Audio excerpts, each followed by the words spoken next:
Salve, salve nação roqueira brasileira! Quem está falando é do Bonholo e estamos começando a primeira edição do News Rock Blog Microcast. Por que Microcast? Porque é um podcast mais curtinho, gravado diretamente do WhatsApp, certo? Para você ouvir na sua academia, no seu trabalho, na sua ida ao trabalho, na sua ida ao rolê, no metrô, no ônibus, enfim, em qualquer lugar que você queira ouvir a palavra do rock nacional em seus ouvidos. E o nosso convidado de hoje, chamar ele de ícone do emo só, é muito pouco. Além de um ícone do emo, ele é um ícone do rock gaúcho, uma figura central do rock gaúcho dos anos 2000 adiante. Participou das bandas Abril, Fresno, tocou com Humberto Gessinger, além de uma carreira solo extensíssima, se é que existe esse termo. Estamos falando dele, que tem vários nomes, né?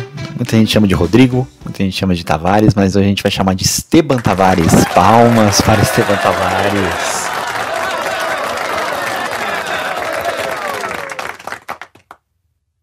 Então vamos lá, Tavares. Primeiramente é um prazer ter você aqui no nosso podcast.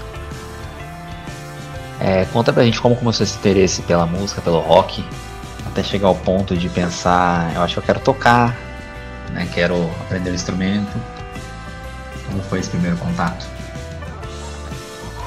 Em primeiro lugar, obrigado pelo convite, galera. É um prazer falar com vocês. É sempre um prazer pra gente, independente, quando a gente tem um espaço para falar sobre a nossa carreira. Bom, meu interesse pela música em geral, eu acho.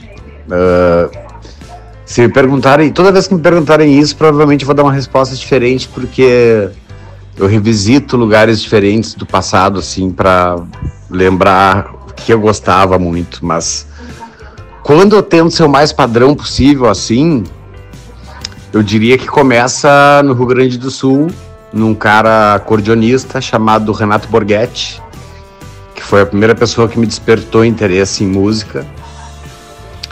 Eu conhecia rock, porque meu pai comprava discos, né, na época, e eu via em casa, mas pra mim a grande coisa era a música gaúcha.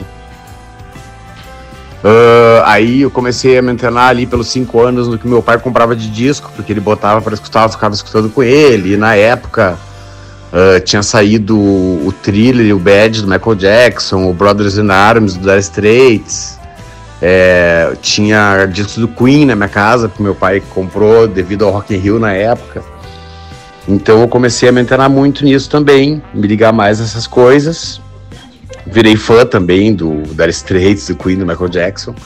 Mas a grande virada, eu acho que já foi numa época muito analógica da nossa vida, que na cidade que eu morava só pegavam 2 canais, né? Que era a Globo e a Manchete, a antiga Manchete. E então segunda-feira sempre tinha um filme fantástico para ver na Globo, assim, depois da novela. E eu assisti La Bamba, a história do Hit Valens, né? E vi uma guitarra, uma Stratocaster, nem sabia, né? Óbvio que era esse nome, que era assim. Vi um cara tocar rock, embora ele tenha morrido com 17 anos, né? E só gravado oficialmente, eu acho que 6 ou 7 músicas.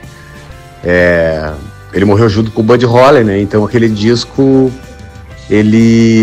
aquele filme, perdão, ele conta essa história do Hit Valens, e eu enlouqueci com isso. Eu vi que guitarra e rock tinham tudo a ver com a minha vida, assim, embora eu fosse uma criança e não entendesse de nada, devia ter 7 anos.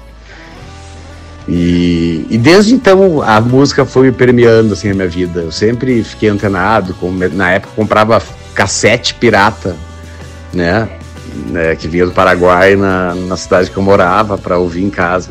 Gravava em cassete a programação da rádio, assim, até que um dia eu conheci o Slash. O Slash foi via antena parabólica já, porque a MTV pegava com antena parabólica, e aí a minha vida mudou, e eu não sei se eu preciso explicar muito disso pra frente. Uma particularidade sua, que muitos músicos da nossa cena de rock não passaram por essa experiência, é tocar na noite, né? Você tocou muitos anos na noite antes de ter a primeira banda autoral. O que a noite te ajudou a criar de bagagem para a carreira musical brilhante que você seguiu adiante?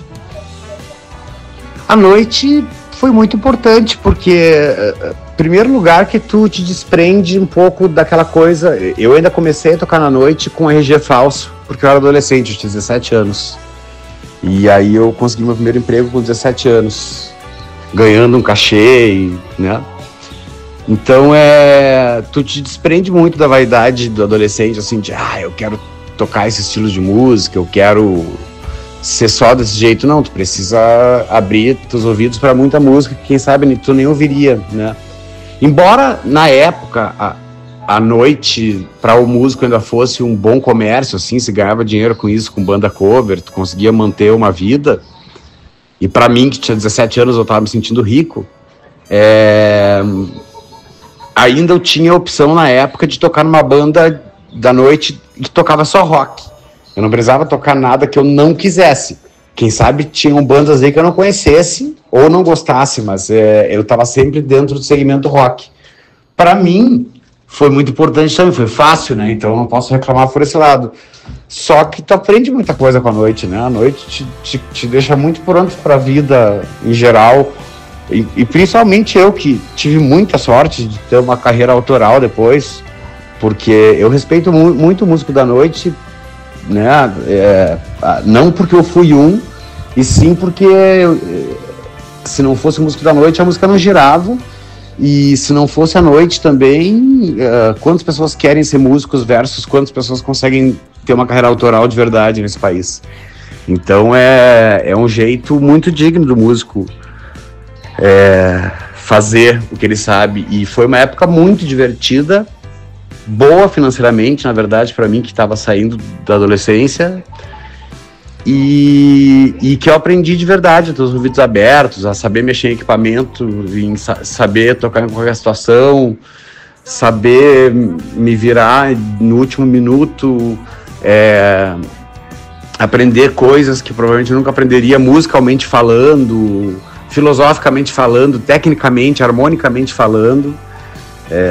Agradeço muito por ter começado lá na Coisarada, por ter tocado com a Estado das Coisas em Porto Alegre, por ter tocado com a National Kid, e se não fosse isso eu não teria nem condições de morar em Porto Alegre financeiras.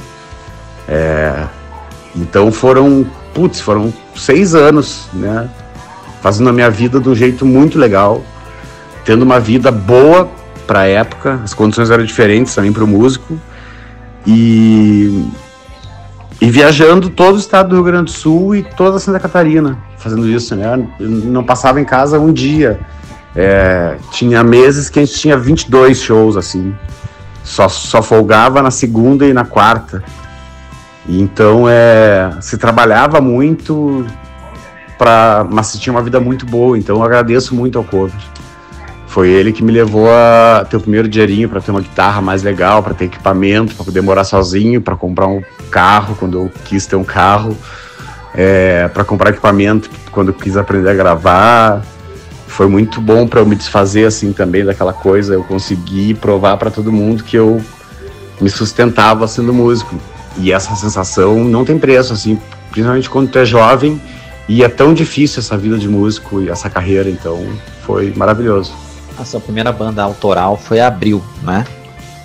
Junto com o pessoal lá de Porto Alegre, o Cacique, o Cabeça e o Bel, que eram irmãos, né?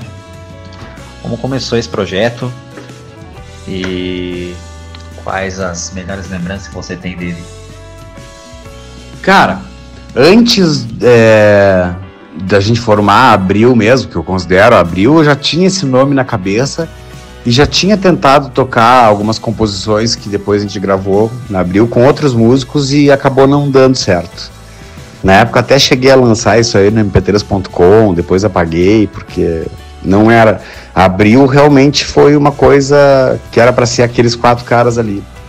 E na verdade, ela começou de um jeito... Porque eu e o Bel, a gente tocava juntos numa banda da noite. Na primeira banda que eu tive na noite, na verdade, quem me botou na noite foi o Bel, né? Foi o primeiro cara que me chamou para o trabalho onde tinha um cachê. E eu conhecia muito o irmão dele. E o irmão dele sempre muito meu amigo. E um dia a gente estava num bar em Porto Alegre, que a gente sempre ia, que era o Alambique. All-Star. A gente tava bêbado, 3 da manhã, e falamos assim: amanhã nós vamos lá pra casa dos guri, né, que eles moravam ainda com os pais, vamos lá fazer um ensaio, montar uma banda nova. Beleza, a gente combinou bêbado isso. Aí no outro dia, o cabeça me ligou 1 da tarde, falou: tá, 4 horas da tarde ensaio. Eu falei: beleza, vamos ensaiar então. E eu tinha muitas composições já. E aí fui mostrando músicas, a gente fez o primeiro ensaio sem o Cacique ainda. O Cacique era um amigo nosso, mas a gente não... O Cacique, eu acho que ele nem falava que tocava, ele era mais do metal, assim, ele não era muito da onda do pop, do hard rock que a gente era. Só que na época eu tava muito influenciado por aquela cena da Flórida ali, do Amberlin, do Emery, né? Mas eu tinha também, no mesmo tempo, uma veia de composição de rock gaúcho, assim, do Duca, do Humberto, do Teddy, e essa mistureba toda virou Abril. E na época, eu me lembro quando a gente gravou O Que Te Faz Feliz, né, que foi super rápido fazer o disco. Gravar até foi mais demorado, porque a gente foi gravando, a gente gravou, enfim, a gente conseguiu um produtor muito bom, a gente conseguiu juntar dinheiro na época, que era quase impossível para gravar um disco naquela qualidade para época, né, para época. Então o processo foi mais demorado, mas para fazer o disco, acho que eu escrevi todo o disco em menos de 3 meses, e a gente ensaiou ele em 1 mês e tinha o disco pronto. Porque a gente já tinha as músicas meio que na cabeça, era muito fácil conversar, vamos fazer essa levada, assim, assado, e a gente ia guardando isso. E depois veio o processo de pré-produção, que não se mudou muito na estrutura das músicas, com o Rodrigo Del Toro, e aí a gente foi gravar o disco com o Del Toro e o Glauco Minossi, que aí o Del Toro e o Glauco Minossi tiveram importância incrível, assim, no som da banda, né, como soava, né, na gravação. E aí isso levou a Fresno gravando lá, e a gente apareceu com as gravações na época, que era uma coisa impressionante, mas na verdade a gente era a primeira banda da cena a ir atrás de produtores, né? Até então a galera era muito, faça você mesmo, vamos pegar um estúdio aí qualquer, porque a gente é meio punk ainda. E eu e os meninos da Abril, a gente já tinha na ideia sempre, vamos chamar alguém para produzir um disco, a gente precisa o melhor som possível. E pra época foi o melhor som. Cara, eu ouço esse disco até hoje, acho incrível. Só que logo depois chegou a Fresno, né? E aí eu tive que fazer uma escolha de não morar mais em Porto Alegre. E aí, por não morar mais em Porto Alegre, ter muito compromisso em São Paulo, a banda automaticamente se dissolveu. Mas acho que a gente fez um bom disco, e o tempo que a gente teve junto foi muito divertido, assim. Hoje em dia, acredito que se eu não tivesse entrado na Fresno, a Abril, a gente já estava vindo muito para São Paulo, Rio, fazendo até São Paulo, Rio, Curitiba, Florianópolis, Curitiba, Santa Catarina, Paraná, Rio de Janeiro, São Paulo. E eu acho que a gente ia conseguir ter uma visibilidade, claro, de uma banda média, pequena, mas a gente conseguiria atingir mais partes do país, assim. Logo após Abril veio a entrada na Fresno, foi o que te consagrou nacionalmente, te deu reconhecimento dos fãs, uma base de fãs, além de prêmios, etc. Todo o rolê de mainstream. Como você avalia essa sua passagem na banda e quais as melhores lembranças que você leva desse período? A Fresno, o convite veio pelo Lucas. Me lembro que na época era SMS, né? E aí eu tinha acabado de chegar a um show desse que eu fazia na noite, e de madrugada ele mandou uma mensagem perguntando se eu queria ser baixista da banda. Eu falei que sim, era madrugada, só que aí ninguém mais me respondeu. E no outro dia eu já estava vindo para São Paulo. Foi muito doido, assim, eu mudei minha vida de um dia pro outro. Eu não era a primeira opção, né? Eles chegaram a falar com 2 baixistas de verdade, porque eu até então eu não tocava baixo. Eu era um guitarrista só.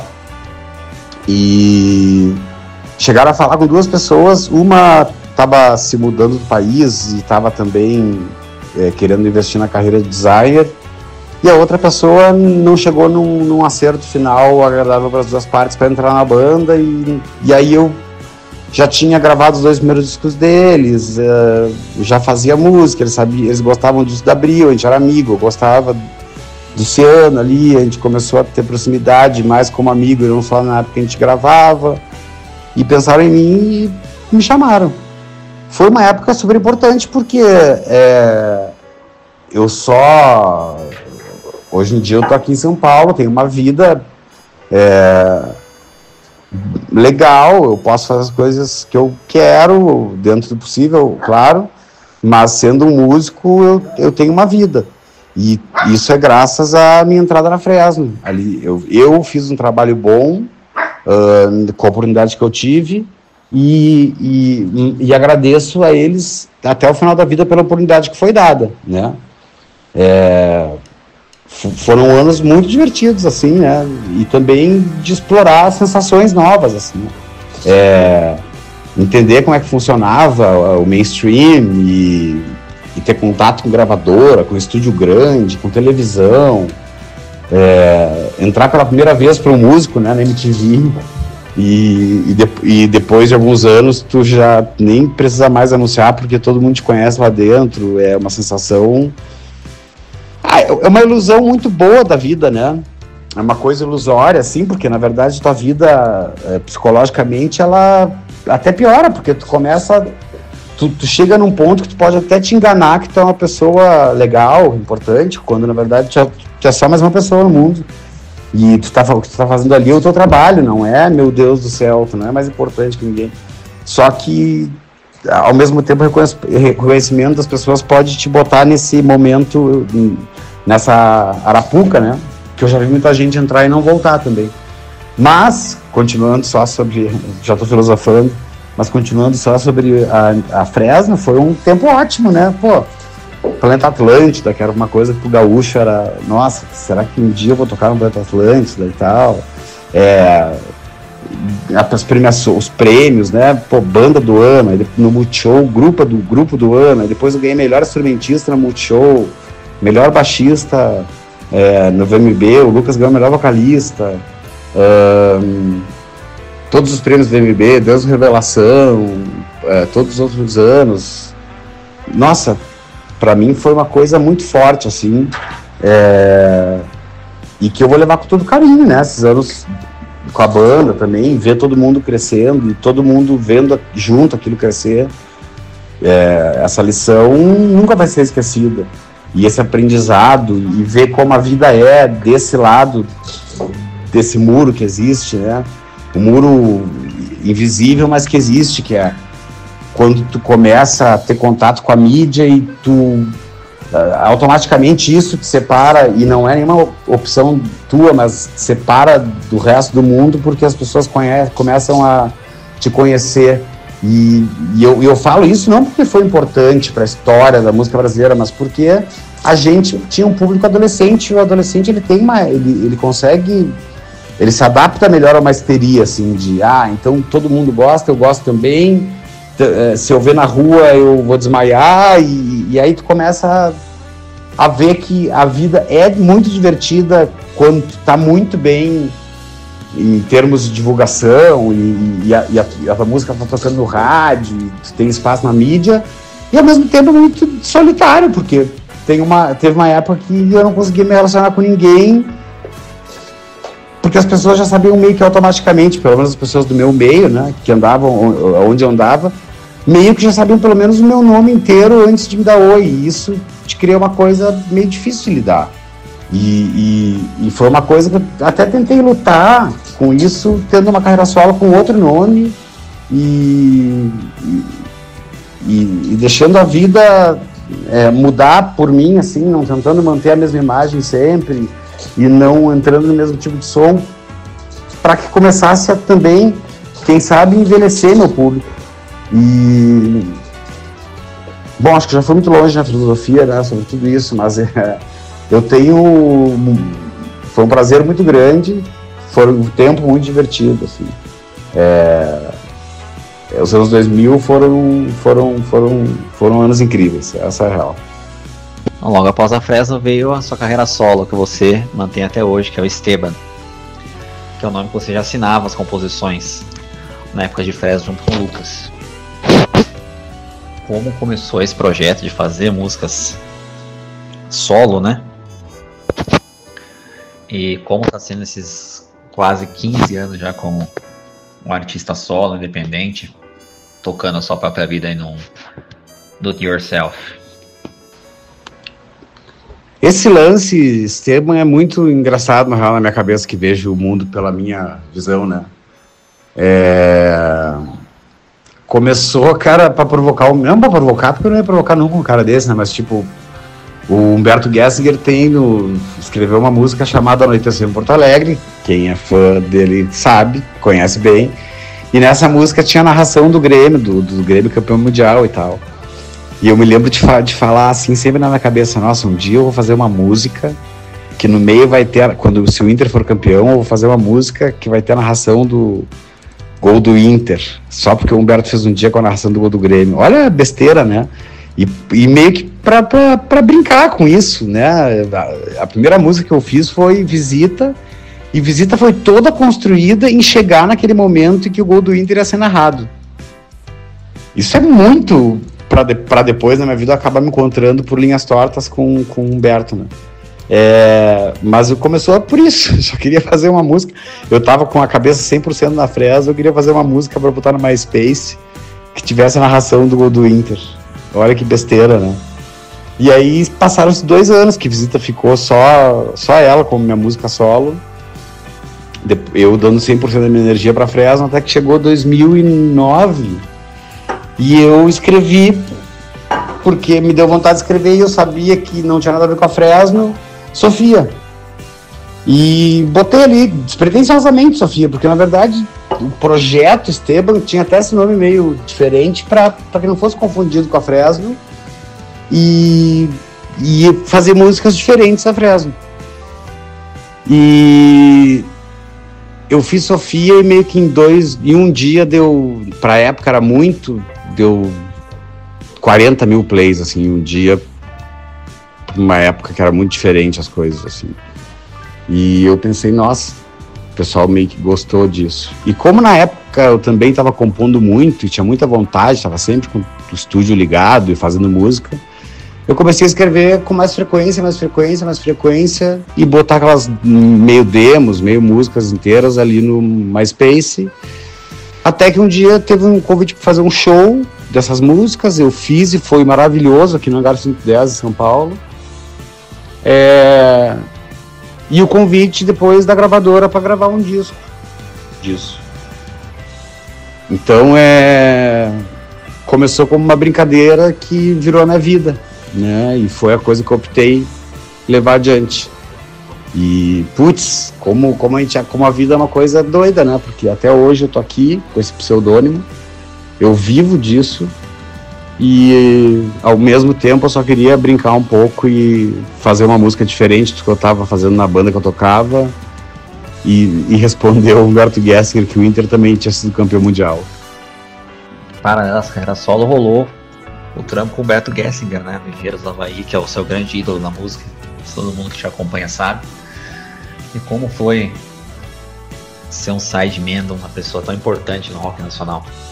Para essa carreira solo rolou o trampo com o Humberto Gessinger, né? Engenheiros do Havaí, que é o seu grande ídolo na música, todo mundo que te acompanha sabe.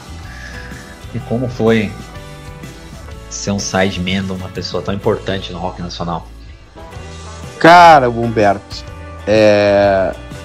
sabe que tem muita andragogia, né, nessa história, né? Porque primeiro que eu saí do Fresno pra seguir minha carreira solo.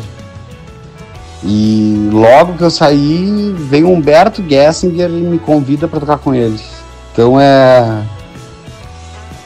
como é que eu ia dizer não? Como é que eu ia me privar de viver isso?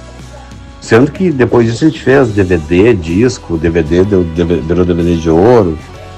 Eu tenho um show gravado em vídeo com o Humberto que eu vou mostrar pro resto da minha vida. Mas a parte da andragogia é que eu tive que sair de um lugar onde eu era um dos personagens, como se fosse os super-heróis que estavam ali fazendo música, Aí tinha uns fãs do Vavo, os fãs do Bel, os fãs do Lucas, os meus fãs e tal, pra ir tocar com um cara que, se eu entrasse pegando fogo no palco, ninguém ia se importar, porque ele é o Humberto Gessinger. Então tem essa coisa do, bom, agora eu estou trabalhando com alguém, para alguém, e se eu não estiver aqui não vai mudar em nada. Bom, na Fresno também não mudou em nada, mas o que eu quero dizer é que na Fresno era um dos personagens também.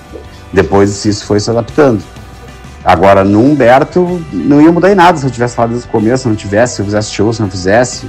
O show o pessoal que tá lá é a mesma coisa. Então foi a oportunidade que eu tive ali de trabalhar e prestar um serviço. Muito diferente, né? De estar numa banda. Mas foi a coisa mais legal da minha vida, porque... O que eu vou te dizer, cara? É o cara que eu, desde criança, eu ficava olhando e dizendo, meu Deus, isso é muito legal. Depois, na adolescência, eu ficava... Né, na época tinha alguns sons, dependendo do aparelho de som que tinha, tu conseguia tirar de fase um lado das caixas. Aí tu sumia algum instrumento, que na mixagem estava do lado direito, do lado esquerdo, dependendo. E tinha um disco ao vivo de engenheiros, se tu tirasse um dos lados de fase, basicamente a guitarra sumia. E eu ficava tocando em cima daquilo, assim, que era o 10 mil destinos. Ficava tocando as músicas inteiras junto com o disco, de pé, como se estivesse num show, assim, sonhando em ser dos Engenheiros do Havaí. Então, como é que eu vou te dizer que... Como foi a experiência? Eu não tenho religião, né? Então, sei lá, foi tipo ser um como é que chamavam lá? Discípulos de Jesus, né? São 12. Não sei, cara, não entendo nada mesmo, nem de catolicismo, nem de nada.